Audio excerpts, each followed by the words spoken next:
There is no question that something is here, lurking, somewhere in the darkened corners. But how will we ever find out what it is? We need to look, always, and never stop. No matter what stands in our way. No matter what others may think. Explore the darkness. Shine light into it. Join the red strings and the silver threads. Everything is connected. Somehow. I am Mark L. Watson. This is Peer Beyond the Veil.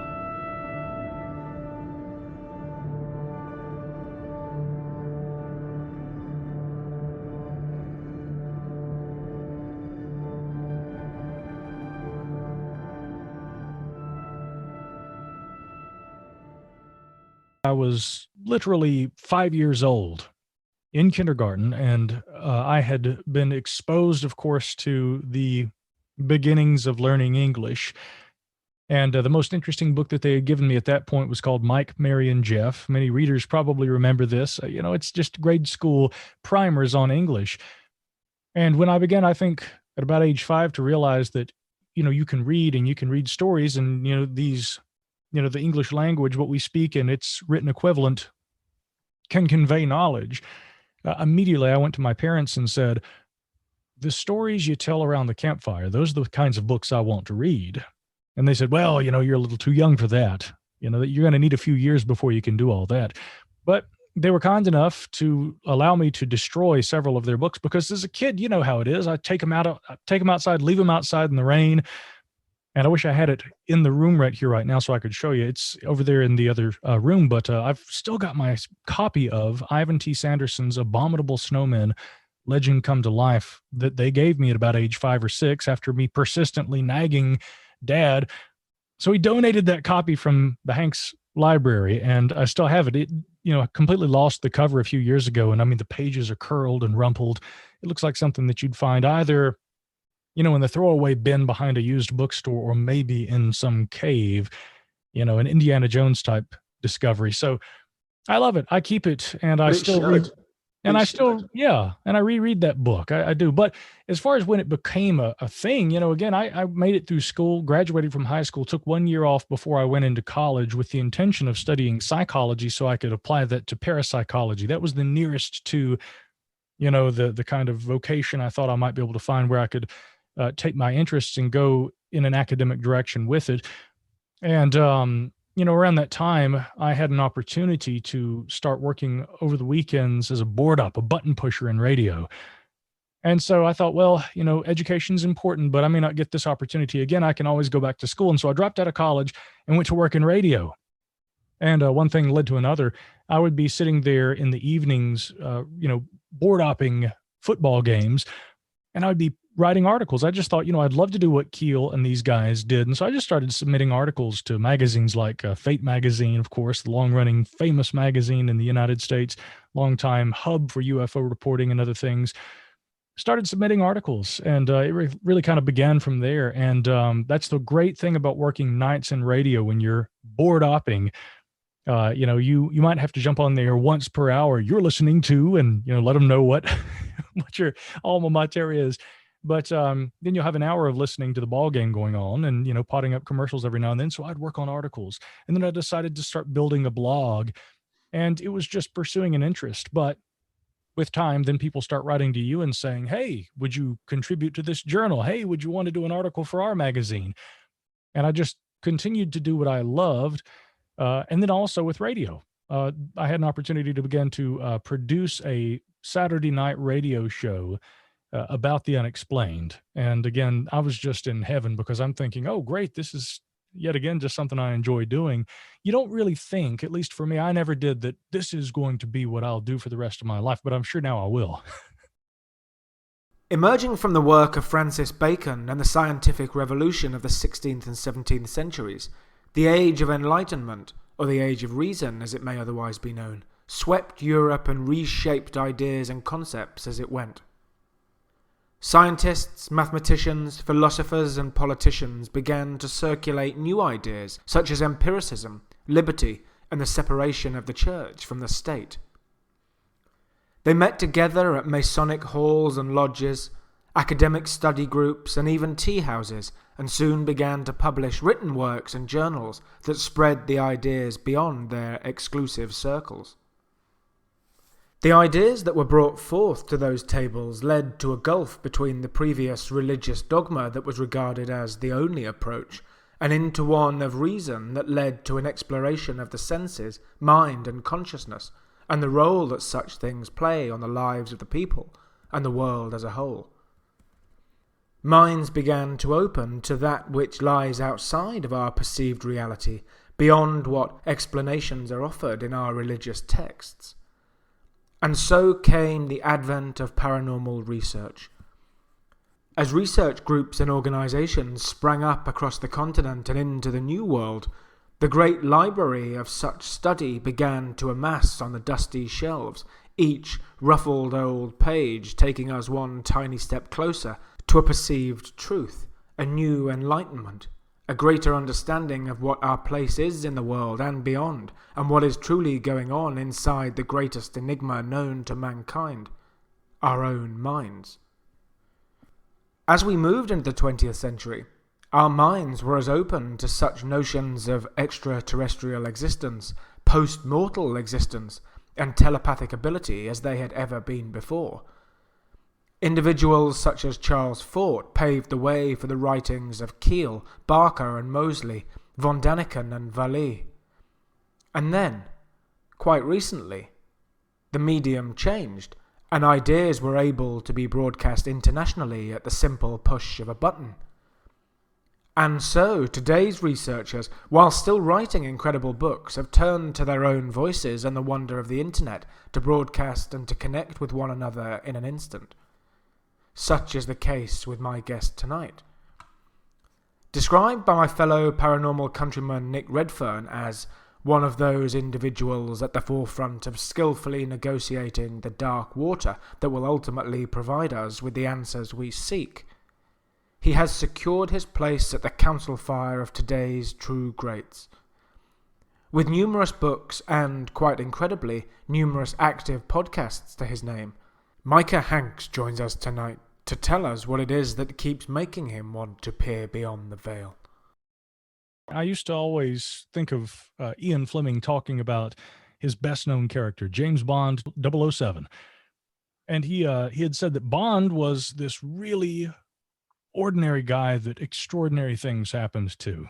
And so I certainly was never as extraordinary as, the famed secret agent, but nonetheless, I was able to relate to that, being a really ordinary guy who never had those experiences himself, and therefore I was more drawn to the incredible experiences that others had had. But I remember a few years ago, I'd been talking with a friend of mine, Mike Cleland. You probably are familiar with Mike and his work, and his 2-volume work on The Messengers. Mike has done, I think, incredible, very deeply introspective work with regard to owls and their symbolism, and also how some of that relates to archetypes, the UFO phenomenon, what have you. Mike was right here with me in the studio. He came to visit Asheville a couple of times, and I love anytime I get to sit down and talk with Mike. And we had been talking, and he said, "You ever had anything weird happen?" And I said, no, never myself. But later in the conversation, we start talking about synchronicity. And I said, I have that happen all the time. And he said, "Hey, wait, hold on. You said you'd never had any weird experiences yourself, and yet you've had synchronicity happen all the time. How's that not a weird experience?" And so the moment for me there was, realizing, well, how do you define a unique experience? How do you define that definition? Yeah. Sure.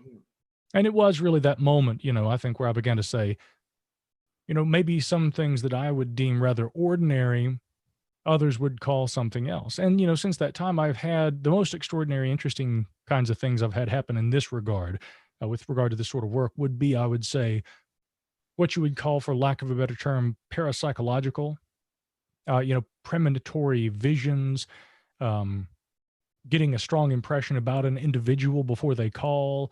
And it had begun to happen a few years ago, enough to the point where my dear friend Tiffany Mack and I had decided to begin keeping a log of experiences, either that we had that might have something to do with something we were talking about, or even just independent experiences, like a dream she would tell me about, and I would write it down.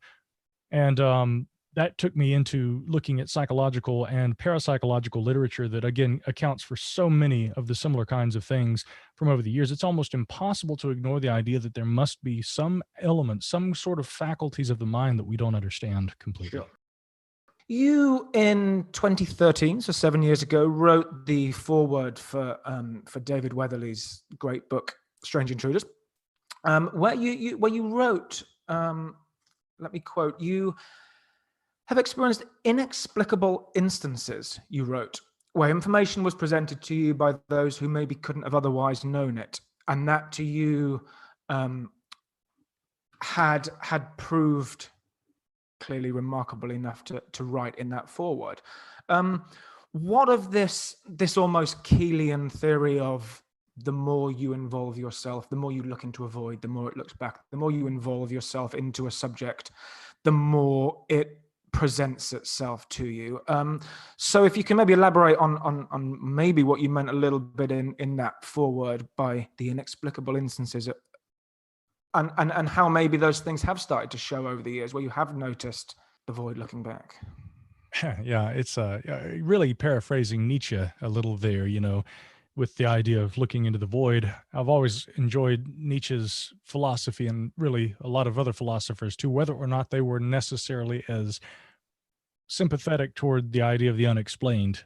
But now with Keel, well, first let me say the experiences that I have had that are the closest I could liken to anything unusual myself have involved what I would class in parapsychological terms, and occasionally that involves others' experiences with the same sort of thing. So that would be in a roundabout way what I'm discussing there. But with regard to how Keel, had this experience of going into the practice of reporting and chronicling the unusual, and it seeming to become more and more prevalent in his life.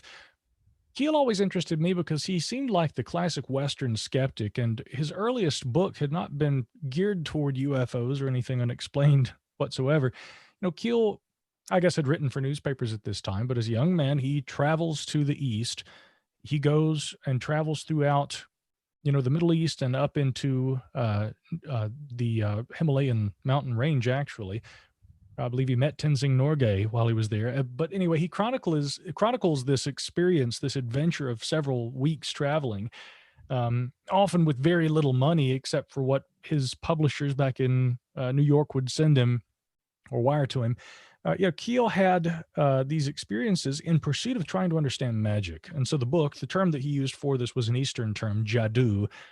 It's a wonderful book. I've recommended it to many friends over the years, and it was first given to me, a gifted copy by Patrick Weege of Anomalous Books, when he republished it, and I wrote a nice review of the book. I mean, I sincerely enjoyed it. But in that early book, it was interesting to me because here's a guy, Keel, who was so well-known, best known, for being this, writer on the anomalous.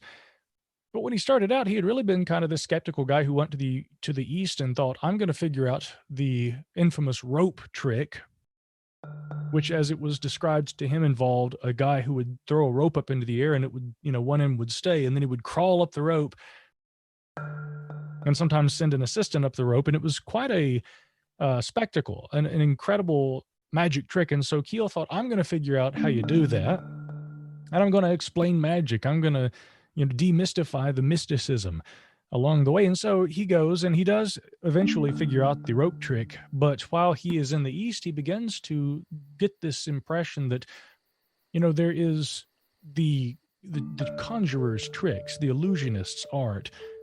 And then there is the actual unexplained. And so it sort of culminates in him meeting with this, a kind of a yogi or a wise man, for lack of a better term, who kind of says to him, he has this dialogue with him. Keel is told to go up there and meet this man, and when Keel gets there, the man is blind, but he somehow knows that it's Keel who has arrived, and somehow had expected Keel to be there, even though he presumably wouldn't have known that Keel was coming. And so Keel sits and he talks with this man, who at one point says to him, in response to his inherent skepticism about those things unexplained, he says, "Shri Keel, half the world is blinded by skepticism.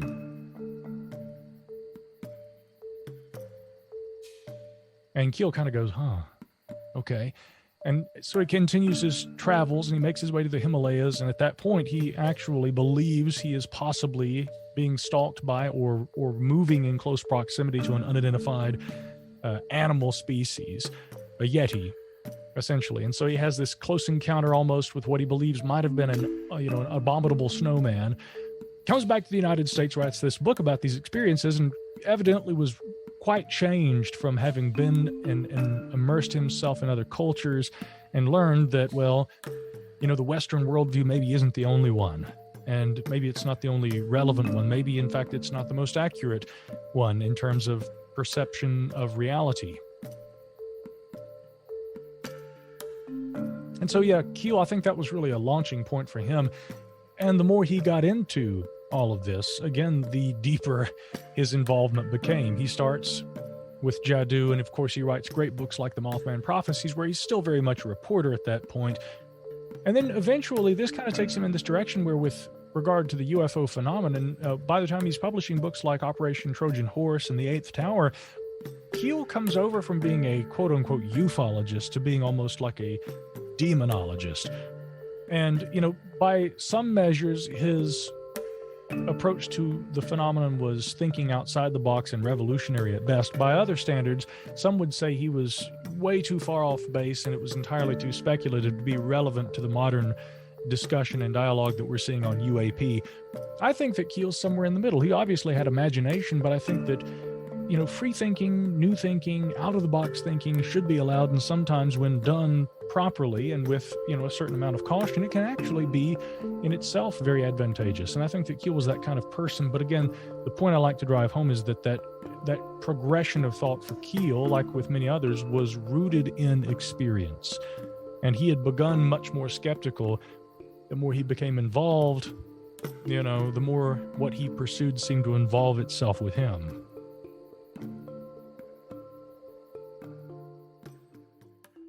So following that Keelian thread, so to speak, your first book, published in 2010, the first edition, a revised second edition 2017, Magic, Mysticism and the Molecule. Can you tell us a little bit about how that ties in? Yeah, sure. I mean, I guess with an interest in guys like John Keel, some might say that book would have been a natural place for me to begin. Although I think when I wrote that book, I don't think I had read Jadoo yet. I'd have to go back and check. Again, this was my first book. It was born out of really an interest in the writings of a lot of the, really, I guess it was consciousness researchers primarily, but many of them dabblers in, hallucinogens, psychedelics, things along these lines. Now, what really makes this interesting, or perhaps less interesting for some people, is the fact that I'm not a user. I have never been a user of, psychotropic substances, anything like that, hallucinogens. Not to say that I'm against their use, nor am I against the idea of at some point doing that myself. But, for various reasons, it's just never been something that I've pursued. And writing a book about it was intentional for me not to, how would you say this, become a guy who goes, takes drugs, and tells everybody about all the weird things, the elves and UFOs that he's seen. I wanted to report on the state of science as it relates to that, as well as, mystical literature and things like that. And it became apparent to me that much of what the modern consciousness researchers, to give a couple of examples, I mean, a big one in my book is Richard Strassman, MD, who had actually conducted in the 1990s a DEA-approved study with DMT, dimethyltryptamine, at Arizona State University, I believe. And again, this was geared toward studying the effects of what he thought was, again, he termed it the spirit molecule. He was trying to find out what might be the root of certain, what he terms endogenous mystical experiences that people have had. For instance, if a person meditates to a point that they essentially induce an altered state of consciousness, some people have described almost kaleidoscopic psychedelic effects, very similar to what, for instance, someone who has taken ayahuasca or something along the lines of, psilocybin, magic mushrooms, might experience. Now, granted, it's not to say everybody who learns how to meditate properly will have visions. That's not the case. It's obviously not the kind of thing that happens often. It's the fact that in rare cases, very rare cases, he had found people who claimed to have had experiences very similar to that which could be induced in the laboratory under these controlled circumstances with controlled doses of DMT. And so he was trying to understand, is there a faculty within the body that might allow for that? And that was the main thrust of the study. Interestingly, of course, I'd begun to read other writers on these subjects. Daniel Pinchbeck, who had written a fantastic and very adventurous book a few years ago called Breaking Open the Head. Pinchbeck was another guy who, very much in that tradition of Strassman, but again, someone who himself goes and takes all of these substances, records his own experiences as well as those of others. But some of the things that you begin to see are incredibly interesting to me because, the induced mystical experience, whatever pathway one takes to achieve it or to get to that state, sometimes features what we might class as I guess we'll call it parapsychological phenomena, premonitory experiences, experiences where someone has the capability of having an awareness of information which they would not have had direct exposure to. They wouldn't have had any kind of stimuli that should have imparted that knowledge, and nonetheless they actually come to know it. They have visionary experiences and things that often tell them about themselves or loved ones. This was particularly the case with ayahuasca. And since having written the book, I've been told even more incredible stories with regard to people's experiences taking ayahuasca that are even suggestive of the idea of consciousness existing and persisting after death. So these kinds of things really interested me. You also add to that the fact that at least maybe 20% of the people who in Strassman's study had this chemically induced visionary experience with DMT in the laboratory, they described experiences that are remarkably similar. In fact, I don't think that there's any way you can really deny the similarity to the classic alien abduction experience.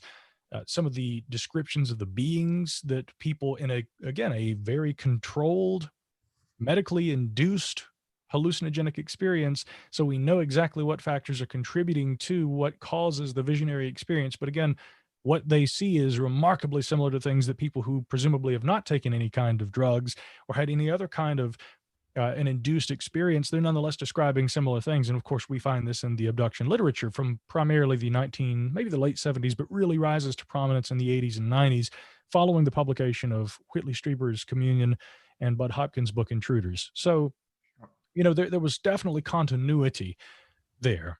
And I think a lot of people might see my own book and certain other consciousness researchers who have looked at this idea, and they might say, oh, I see, you're trying to explain UFO abduction experiences as something that's happening in the mind.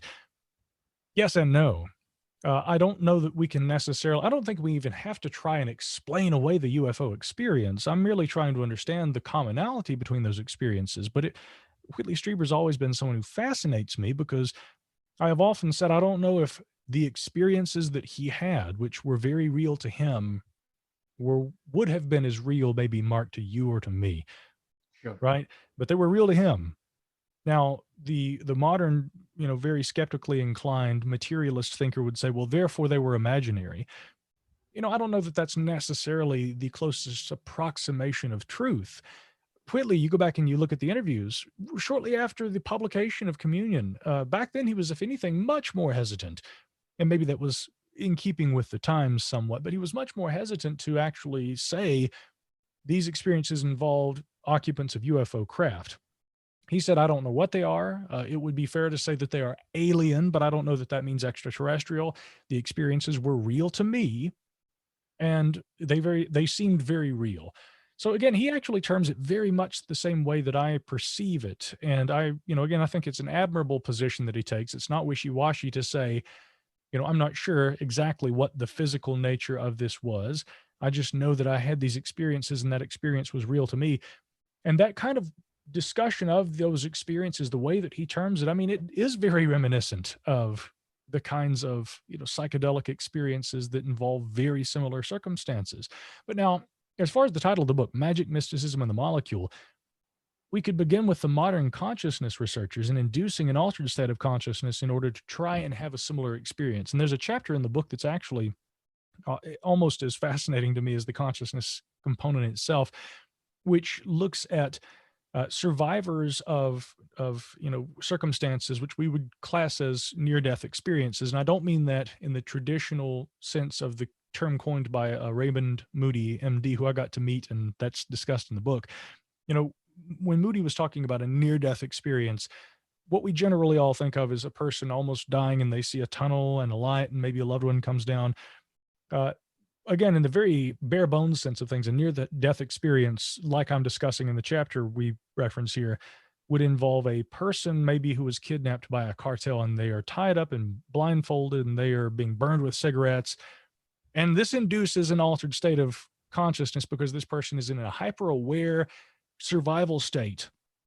Many people in these kinds of near death experiences, where they are in a car accident or they think that they're going to die, they're being held hostage, they're locked in a prison cell somewhere and tortured. They have out of body experiences. Some of them actually describe UFO like encounters. So, yet again, I mean, what are the varieties of stimuli that affect human beings that can induce these communicative experiences where they perceive not only an altered state of consciousness? It would be one thing for me to see a big bright light and feel real happy and go, wow. But in many of these experiences, people also say there are others, there are entities that are communicating. So what are these? Are these archetypes? Is this entirely within the mind? Or on that outside chance that there could be something more to it, is there actually a form of communion, to borrow Whitley's term for it, a kind of communication that is actually occurring there? Now, again, the skeptic in me. But a type of communication which is occurring there in in inverted commas, real sense, in that it is not purely fabricated by the mind, but it exists in the mind, and the mind is a vehicle for the communication. So it might still be an external entity, for want of a better phrase, an external communicator communicating with you, but only on that psychological level, and therefore it is only ever a subjective experience. But it doesn't mean that you're fabricating that purely from your own imagination. Correct. It is real to you. And again, with the mysticism and the magic portions of the book, it's the same mystical experiences that often have nothing to do. They may have to do with ecstatic body postures and meditation, but they typically don't have that kind of shortcut that's provided through psychedelics. And then, of course, throughout time, ritual practices, magic, for lack of a better term, seem to often be aimed at achieving similar things. In the ancient world, magic was introduced because we didn't have a full understanding of the scientific mechanics of the world around us. And if we wanted to pray to a god that controlled the crops, and we wanted to appease that god, that might ensure that we would all be able to eat until this fall, and maybe, if we're lucky, survive through the winter. So, anthropologically, we can understand where magic comes from. But over time, it's interesting because you see that, again, characters like John Dee, fascinating individual, one of the most scientifically literate men of his era, but nonetheless very much the consummate occultist, and others were like that too. Newton was also much more occult oriented with his thinking, again, being a product of his times, than the modern scientist would want you to think and have you believe. Now, does that mean that that's a right way to think?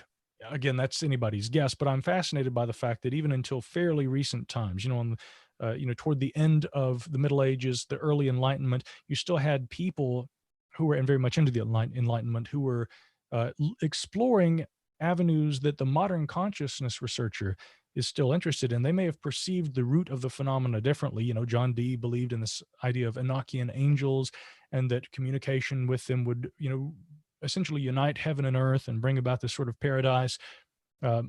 Newton, on the other hand, much more scientifically inclined, but still had, occult interests kind of behind the scenes, maybe even more so than the Christian dogma that, again, you had to sort of be a part of in that era as a professor at his institution. That was actually requisite in his day. But again, so the lineage throughout time of magical or ritual practices, mystical practices, and then modern consciousness research often are aimed at trying to reach similar ends, even as, thought progresses and our attitudes toward what we're looking for change over time, but it's a fascinating kind of deep dive. And that's essentially, that's the short answer, believe it or not, about what that book is essentially about.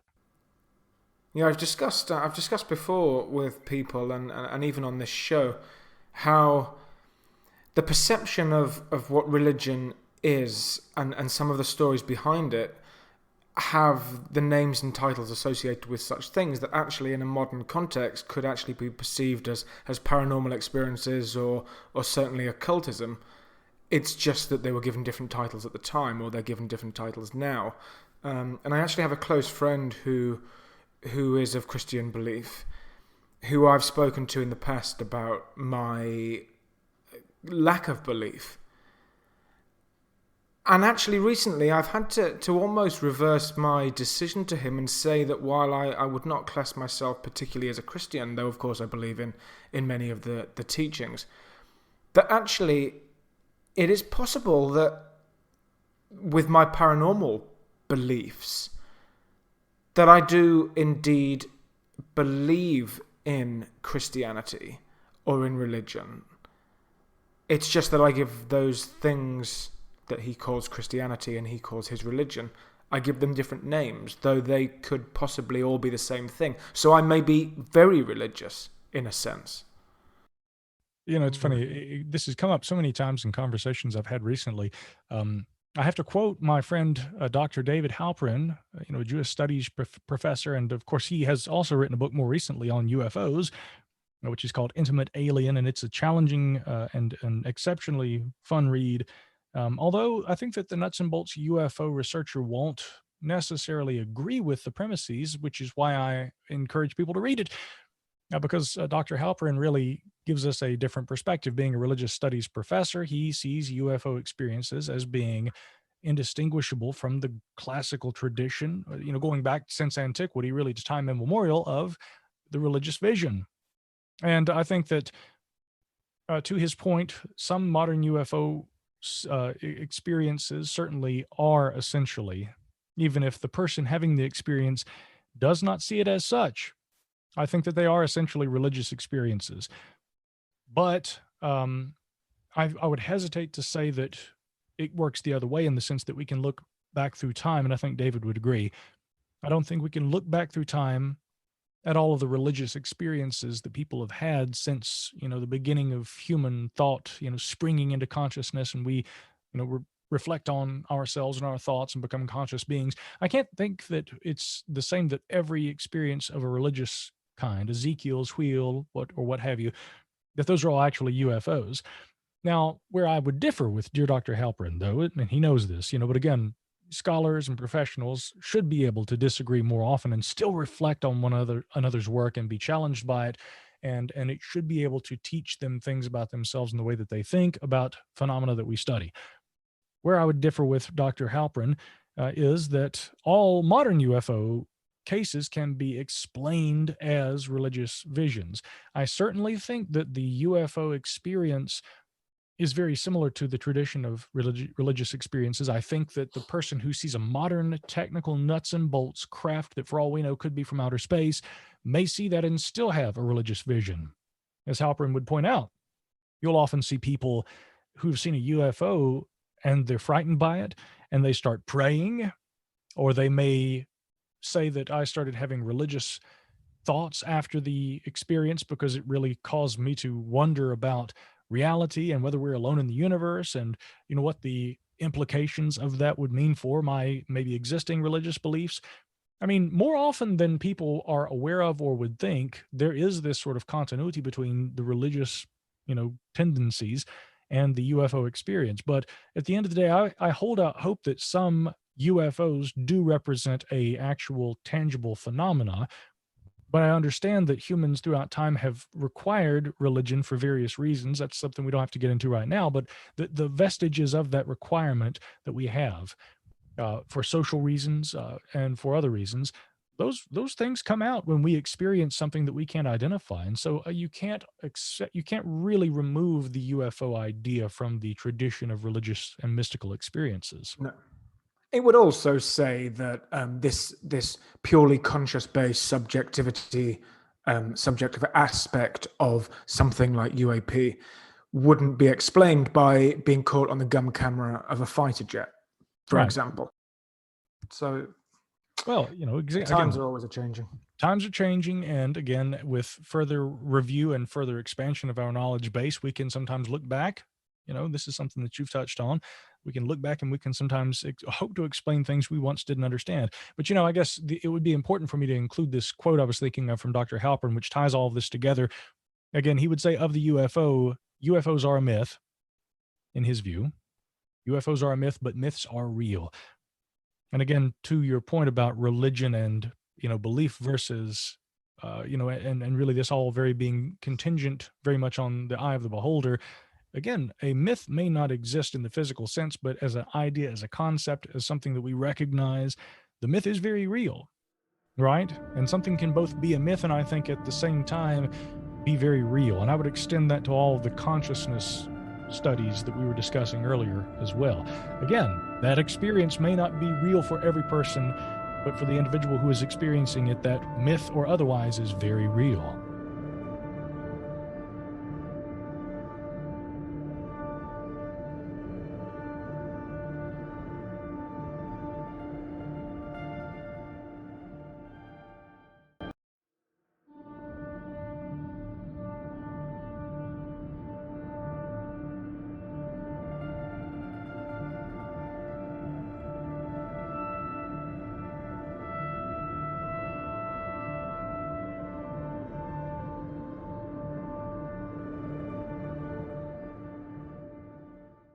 Micah is, and it's hard to argue against, one of the hardest working men in podcasting. I can vouch firsthand for the amount of work that goes into researching, writing, scheduling, presenting, editing, producing, marketing a show. And there's more behind the scenes too. We here at Peer Beyond the Veil produce merely this humble show, and the notion of not only putting the amount of work needed back into 2 shows, but to present at such a high quality is very impressive. Micah successfully and skillfully manages 4 podcasts. Such a portfolio of incredible creative output is very commendable and should be applauded and recognized, as indeed it is. Micah's flagship show, the Micah Hanks program, focuses on science and the mysteries of our universe, both diving deep and skimming the surface of all things weird, wonderful, and outright strange. Middle Theory is Micah's news and current affairs output, presenting from a largely centrist perspective. And the 7 Ages audio journal documents the work of the 7 Ages Research Associates, a group of independent scholars of which Micah is of course a member, and presents content on the subjects of archaeology, history, and ancient culture. Earlier this year, another addition joined the already golden portfolio, Sasquatch Tracks. The show examines the enduring question of whether there could be an as-yet undiscovered species living in our world, with greater focus on the Sasquatch of North America, but also examining reports of a relic hominoid from around the world. Critically minded and science-based, whilst remaining open, as it should, to the possibility of potential other explanations, the show has gathered some of the world's best minds and researchers on the subject from a wide range of backgrounds to shed just a little light on what is hiding in the woodlands. My cohorts, again, I think it's fair to call them a dream team. They're wonderful guys. Dakota Waddell is a longtime friend of mine who, when we were in our teens, we would go to, he was still in high school, I think, and on a Saturday morning, we would jump in one of our cars. He was driving what we called the Danger Ranger at that point, and I had a pickup truck, but we would go to used bookstores and, look for books about, topics like Sasquatch and things. We just loved all that.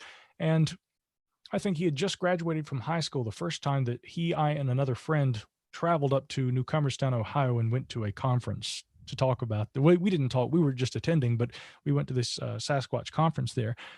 And so for many years we have maintained an interest in this, but life happens.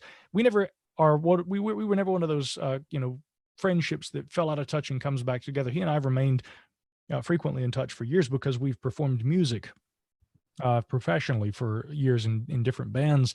And so we have spent many long hours, weeks at a time on the road traveling, performing acoustic music, country, and performing at weddings, events, all kinds of things. So we had the idea a long time ago that we should have a side project so that all we do isn't just playing music, and we wanted to do a podcast.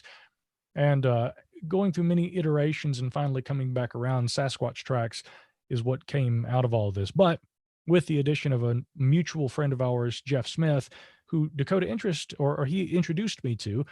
Dakota is now he has a degree in geomatics, and so what that means is he is a land surveyor, and with particular interest in topography and also GIS technologies.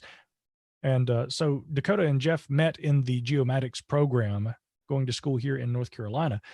And I had he'd kept telling me that you got to meet this guy Jeff, retired U.S. Air Force, co-pilot and a navigator with more than 1,000 hours. Just a fascinating guy. Now he's doing the land surveying thing with me. And I said, well, there's a long history of land surveyors being involved in Sasquatch research, that going back to the 1800s. And so, again, that's something else we can talk about. But those guys jumped behind the mic with me, and we finally launched this podcast, which is geared entirely toward, again, kind of riding that fence. We try to be a little more skeptical than most podcasts, and we certainly are not one of the shows where, we just have people come on and tell stories. We speak with scientists. We also talk with filmmakers and researchers, authors, but mostly we are talking with scientists, or we are talking to citizen scientists, and we are trying to apply that idea, citizen science, toward the idea of a as yet unrecognized bipedal anthropoid ape species reported to exist in North America, not to mention other parts of the world.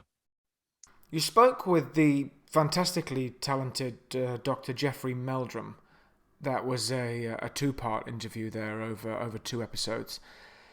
And his conclusion to it is that Sasquatch, certainly the North American Sasquatch, is a as yet unidentified but very much biological creature, and that all talk of extra-terrestrialism and spiritualism plays no part in his existence. Now that is also how I would see it. Is that also strikes me as being your line of thought? Correct me if I'm wrong there.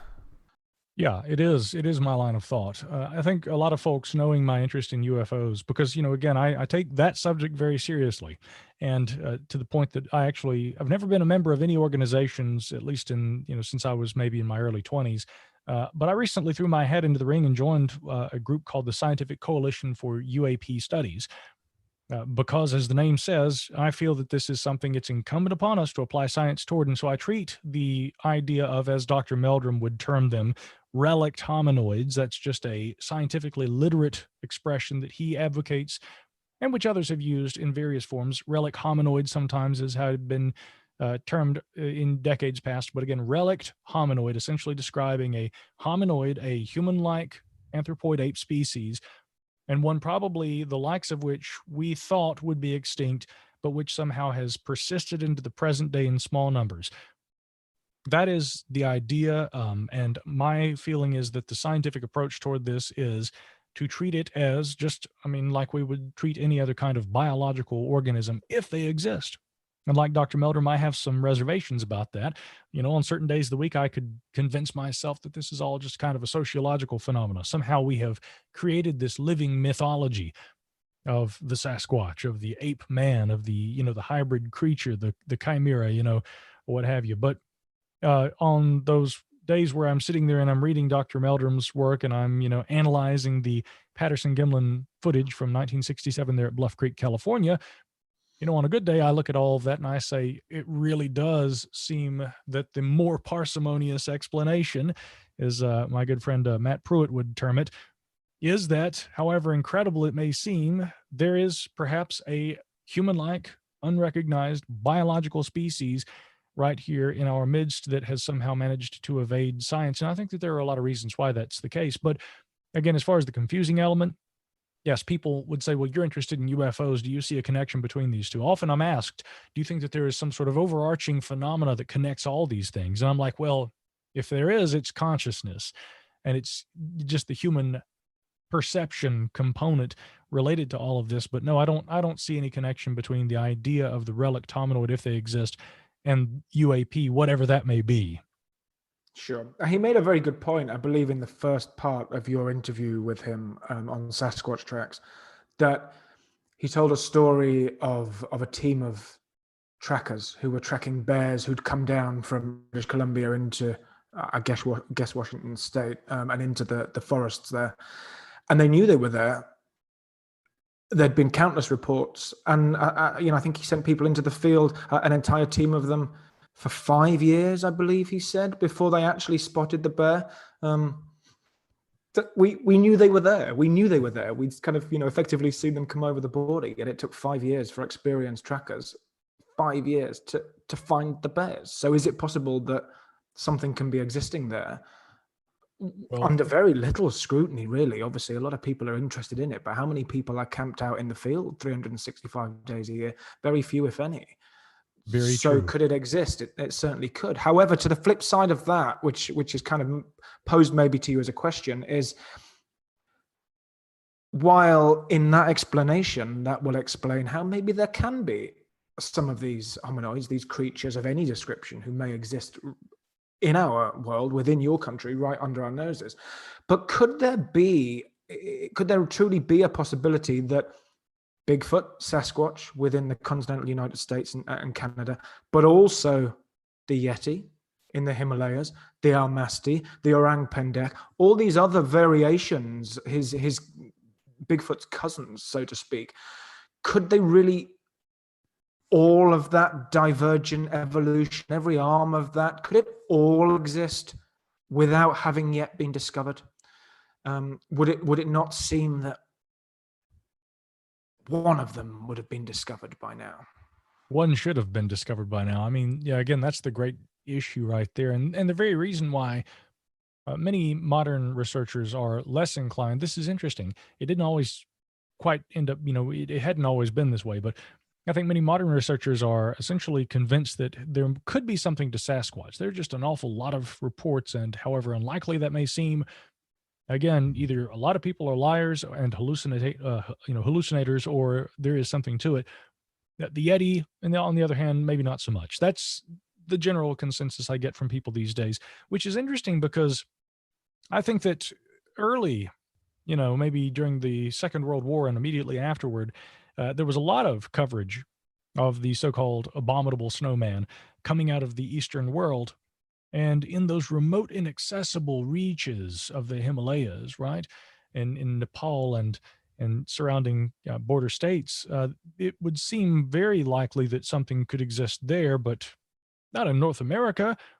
And it's funny how, again, it seems to have flipped, and that's what I mean in the sense that it wasn't always that way. At one time, it seemed very likely there might be a Yeti, but then the Daily Mail funds a expedition in, I think it was maybe 1955, 4 or 5, and they spend $1 million, sending a group of scientists and journalists up there to look for the thing and come back empty-handed. And over time, we start to say maybe there's not as much over there. But of all places, that in North America we would have a creature like this. And that's an interesting thing, which the skeptic in me has often wondered about the idea of a human-like creature existing in the Himalayas, a Yeti. It seems so likely at one point, and now many dismiss it. Now, I'm not so quick to dismiss it, and I'll tell you why in a moment. But the idea that suddenly we have this corollary appear in North America, and many Yeti researchers, the likes of Tom Slick, he was a philanthropist, Texas oil tycoon. He co-founded a number of organizations in research and development groups like the Science of Mind Foundation, things along those lines. Tragically killed in a plane accident, but had funded a Yeti expedition and also began funding Bigfoot research with his main guy, Peter Byrne. Peter in his 90s. I spoke to Peter, of course, as our second episode of Sasquatch Tracks. But, it's interesting to me that all of a sudden it becomes America that is the focus. And many would say, again, that all was born out of a hoax in 1958. Bluff Creek, Jerry Crew, they didn't come out and say it was a hoax right from the outset. that didn't come out. Well, people knew about it. There had even been people who had written about it throughout the 70s and 80s, but the Crew family comes out in 2002 after Ray Wallace. I'm sorry, not Jerry Crew. Jerry Crew was the foreman who found the footprint. Ray Wallace and his family.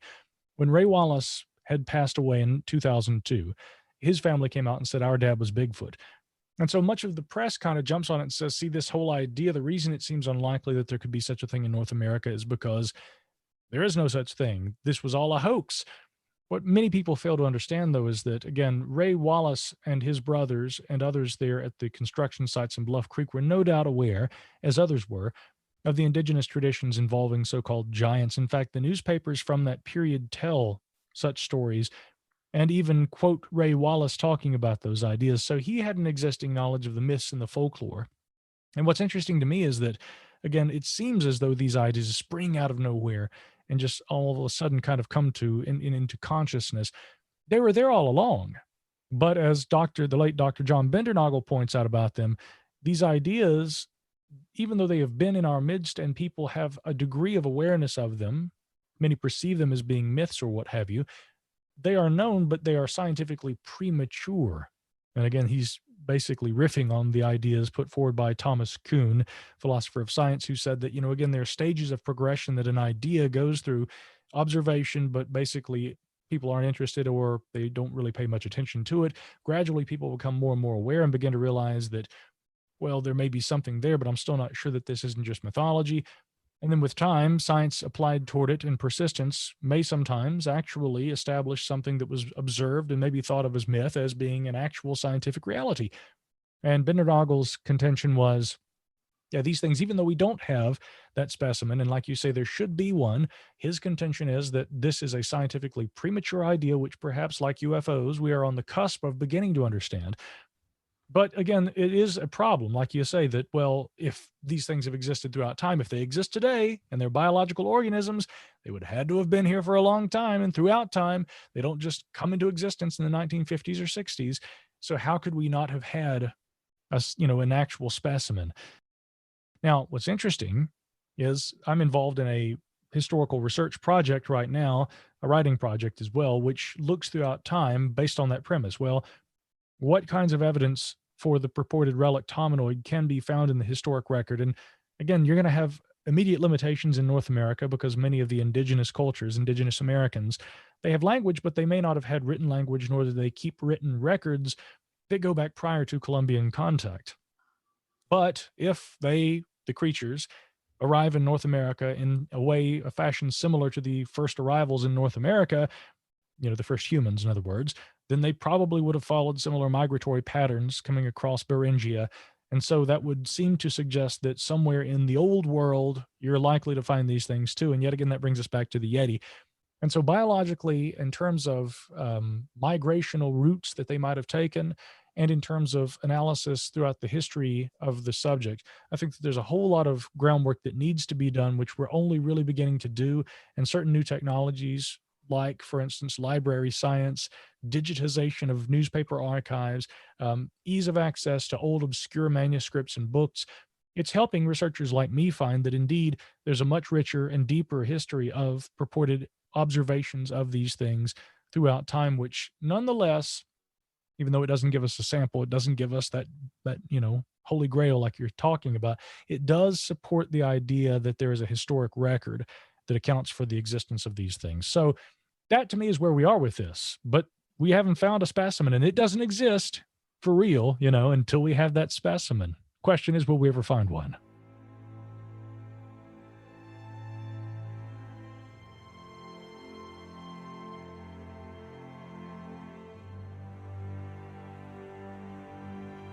It's interesting to me that we have similarity between, for instance, what the Sherpa in Tibet might talk about versus, what you might have a Halkomelem tribe in the Pacific Northwest of North America describe.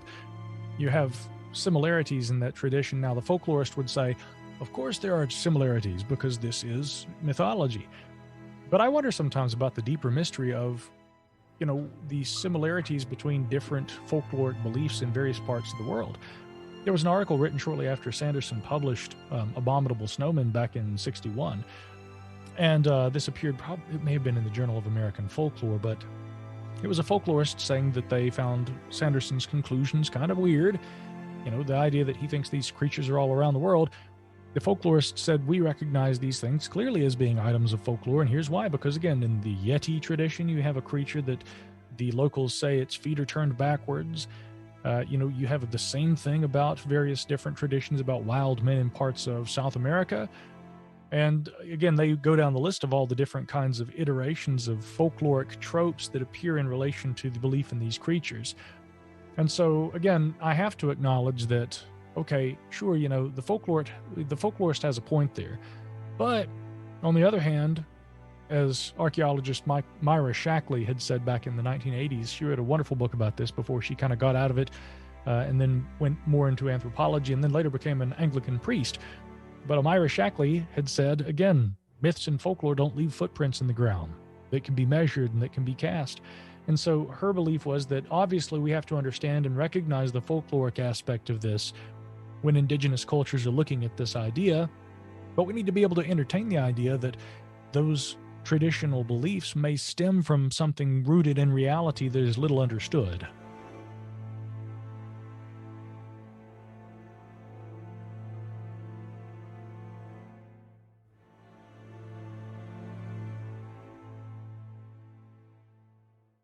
If anything, speaking with so many scientists who look at the possible physical reality of something like Sasquatch, especially Dr. Jeffrey Meldrum, of course. Now, it would be fair to say that some might also say that he is so invested in the subject that, he may be an expert on the paleoanthropological and the anatomical science as it relates to this, but he also is going to be more biased toward belief.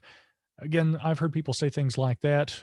Meldrum, at the very end of our interview, he basically concludes saying, I still have some reservations about this, and I think that they are warranted. And so that was one of my favorite things about the discussion with him, that after laying out the case for why he thinks there's a physical reality, but I still have some reservations, so I think it's healthy too. Well, yeah. I think any scientist shouldn't have a closed book approach to anything.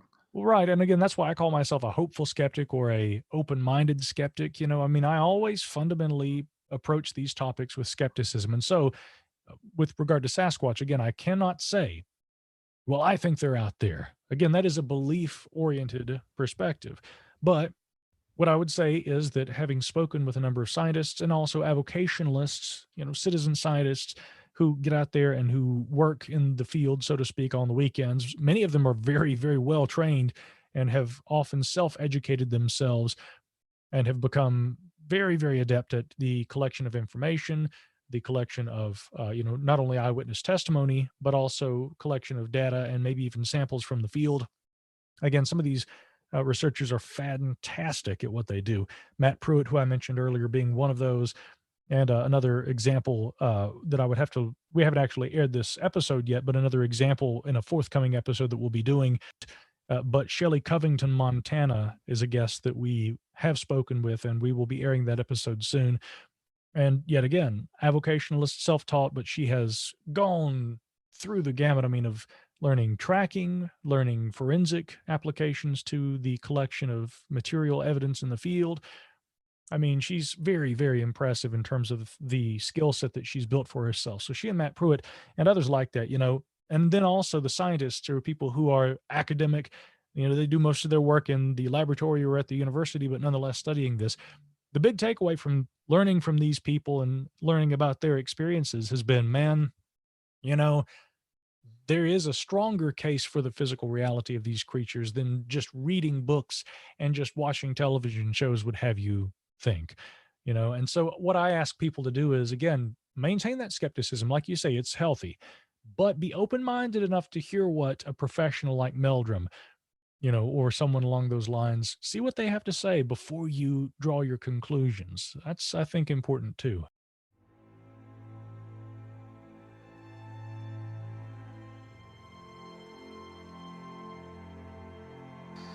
So a number of years ago, I was probably in my early 20s at the time, probably still in college, and I had just joined a organization which was a local paranormal investigative group, which was headed by Joshua P. Warren. Some may know his name. Joshua P. Warren, of course, is probably best known for television that he's done and things like this. He used to live here in Asheville, North Carolina, and he had been intimately involved in research into what's known as the Brown Mountain Light phenomena. Now, the Brown Mountain Lights are a purported ghost light or earth light phenomena that occurs very close to Asheville, where I live. I could drive about an hour east and I could be there. And my friends Seth Breedlove and Shannon LeGros did a wonderful episode of their docu-series on the Trail of UFOs, which features me there at Brown Mountain talking about that phenomena for those who may want to observe. That's definitely a good primer on the subject.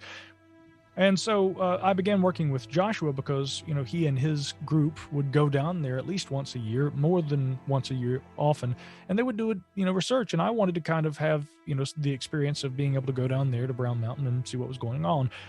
But of course, we struck up a friendship and remained friends over the years and still are, even though he lives in another part of the country now. And so one night we were all over at his house, and after our meetings, we would often just kind of hang out and stay up way too late and occasionally enjoy some spirits, not of the haunted variety, mind you, but, we would stay up and we would talk about all the things that we enjoyed. And on the night in question, he had been talking with another of our members, a guy named Robert, and telling this story to Robert about a family member of his who appeared in a photograph, but his face was distorted and they were unable to see this guy. His name was Claude in this photograph. And, then 3 or 4 days later, the guy vanishes and was never seen again. An actual, legitimate missing person case. And I'm overhearing this from a few feet away, and I said, who was that in your family? And he says, this was a guy named Claude Calloway. And I said, I have a weird, very similar story in my family, and some of my family members also have the last name Calloway. And so I said, you're kidding. I mean, that sounds almost like the same story my family tells. So I shared that with my father, who is, among other things, a language scholar and also a classical scholar, but he also is an amateur genealogist. And so my father heard the story and he was interested in the idea and decided to dig around and do some genealogical work. And lo and behold, finds out that the Claude Calloway that was being told about in this story, after he talked with some of Josh's family members, it was the same. He actually was related to our family, and indeed it turns out that Josh and I are, I think, fourth cousins, so we had a common connection. We didn't even know that when we met.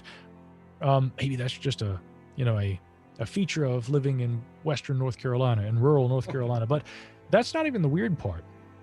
So the story involves Claude Calloway. In this photograph, his face is distorted. It's a weird, eerie photograph. And then he vanishes several days later. But my father says to me, who told you that story before you heard Josh tell it? And I said, well, I figured you had, or Aunt Jewel or somebody on our family, side. They must have told me that. I mean, I wouldn't have known about the connection had I not recognized the details. And then asked him, what was Claude's last name? Calloway. Oh, wow, we have Calloways in our family too. We must be connected and, related and what have you. And I said, I'm sure you told me the story. And Dad said, no, I had never heard it. And he said, in fact, nobody on our side of the family should have known that story. Because, again, his Calloways are from a different county and we never had any interactions with him. So he said, I sure never told you that. I don't know anyone on our side of the family who would have known that could have told you that story. And so the big mystery for me, and so I've always been like, so how did I know the story to begin with that I would recognize it when Josh told us? Him, sure. Which was later independently verified by my father through genealogy, and it actually shows that our families are indeed related. We've never been able to figure that out. And so, I mean, I've entertained everything from, again, if I were to get really speculative, I'm like, could it be some sort of a weird, cultural memory, a transmission of memory from a different part of the family? Which again is extraordinary and sounds very implausible. On the other side of things, there is what is known psychologically. Again, this going back to my time in college when I was studying psychology, hindsight bias. They say hindsight is 20/20, and hindsight bias essentially is how psychologists often will try to explain things like synchronicities and coincidences, serendipity, deja vu. Your brain is thinking that it is seeing something that is seen before, but actually it's a backward firing of what have you. So hindsight bias is the expression. So I've wondered, I mean, maybe I had not heard the story and merely was compelled by what I heard him tell and mistook that I knew the story. That would be the psychological explanation. But I'm going to tell you again, to me, I mean, I felt like I knew that story, and I've often thought, how else would I have recognized it, which led to the reality of our families indeed being related. I mean, it's a bizarre circumstance. We've never figured that one out. So we're all locked away. We're all you're locked in your bunker as I am locked in mine. What are you working on now? What's coming up next? Well, there is the relict hominoid, writing and research project. I've got a similar one I'm working on with UFOs, trying to look back to antiquity. And again, to recognize not so much the existence of extraterrestrial flying craft in antiquity, it is so much as to try and look at the human experience of seeing things in the sky that we can't explain. I mean, I think that would be a good way that we could define a UFO. And in fact, going back to the 1960s with the publication of his wonderful book, again, Jacques Vallee's first book on UFOs, in fact, Anatomy of a Phenomenon, he had said, we can't put a UFO under a microscope. We can't study it in a laboratory, but what we can study and apply science to is the UFO report. And so I'm trying to essentially apply that same approach in the context of historical studies. History is not considered a science per se, although there are historical sciences, but I love the idea of applying a scientific methodological approach to historical inquiry. I think that it's much needed in the field of the anomalous. And so there's another project with UFOs looking at that. And then, of course, always podcasts and things, although in early 2021, there will be another big announcement. I've got a big project I'm working on. Can't say too much about it right now, but a couple of cohorts and we're working on some very, very big things. And I'm sure we'll have much more to talk about at another time. You can always follow me at micahhanks.com. I'm on Twitter at Micah Hanks. You can find me everywhere. Just look for my name. If you look for Micah Hanks online, you're generally going to find me. And again, people are welcome to reach out. I always like to hear from people. I try to answer as many emails as I can. I don't get back to all of them, nor do I get to them as quickly as I often should, but I try, and I'm happy to hear from people. So, Micah, thank you so much for taking the time out of your day to come and speak with us. It's fascinating, as always, to hear your weird and wonderful, marvelous stories, to hear about where your work's taking you next. It's been an absolute joy to speak with you. So, thank you so much. The pleasure is mine. I hope we can do it again sometime.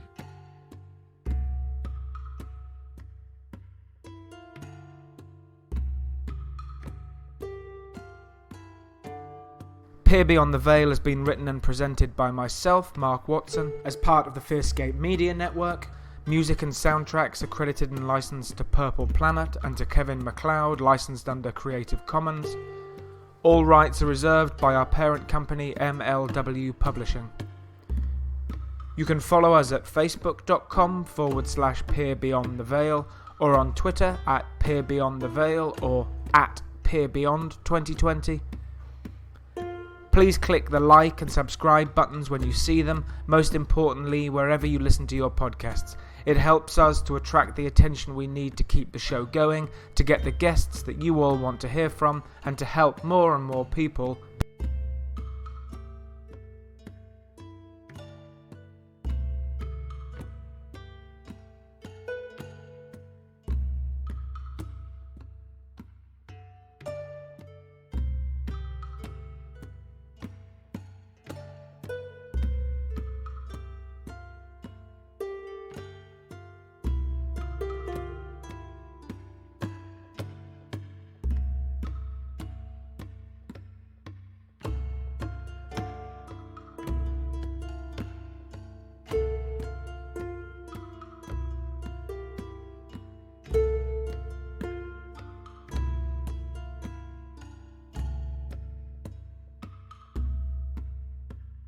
you.